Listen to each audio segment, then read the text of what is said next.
الخطوه بقى الاخيره اللي بتنقل للقفل بقى.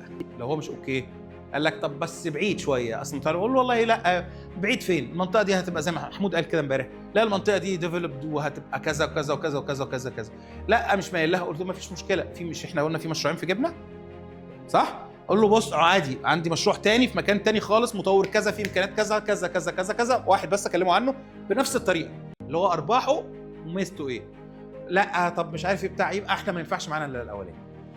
نقول له كده، نيجي راجعين بيه تاني لايه؟ الاولاني يقول لك طب احسبه لي كده، انا حسبته لك، طب احسبه لك تاني.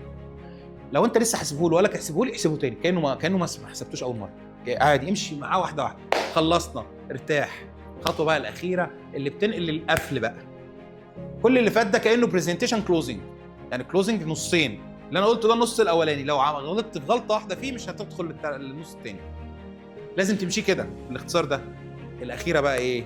مثلا هو خلاص اختار 1 بيدروم، قول له في 1 بيدروم في الدور الثالث تمام، سعرها كذا كذا كذا كذا، وطبق عليها على طول الكلام.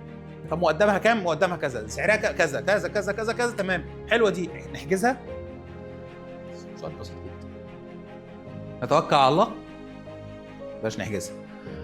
نتوكل على الله، يقول لك توكل على الله. طب محتاج ايه؟ ابعت لي الباسبور. ليه؟ لان هي خطوه من خطوات التفعيل بتاع العميل ياخد خطوه.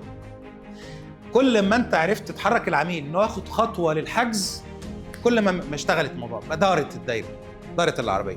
اول ما تدور بعد كده سهل كل حاجه. اول تدويره العربيه ايه؟ هستاذنك بس بسرعه كده ابعت لي بشكل بسرعه، العملاء بقى عندهم تروما منه. هستاذنك، هيقول لك مثلا الغرفه الفلانيه وضعها كده كده كده زي الفل تمام، هستاذنك ابعت لي الباسبور نعمل لها هولد على ما نكمل الكلام. صح؟ عادي، ما فيهاش تسرع على حاجه، فيها رساله مبطنه في اللاوعي ان هو بسرعه ده ممكن تسيبه، بس ما قلتش ببقك كده.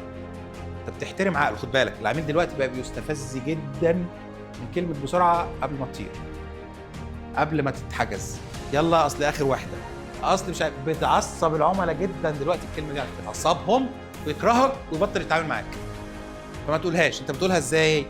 تقول له ايه؟ خلاص ايه رايك في بتاع الوحده دي؟ تمام، هستاذنك. مش ينفع، ما تقولوش ينفع تبعت لي الباسبور، لا قول له ابعت لي كده، خلينا احنا على الواتس كده مع بعض، ابعت لي الباسبور بتاعك عشان اعمل لها هولد كده على ما نكمل كلامنا.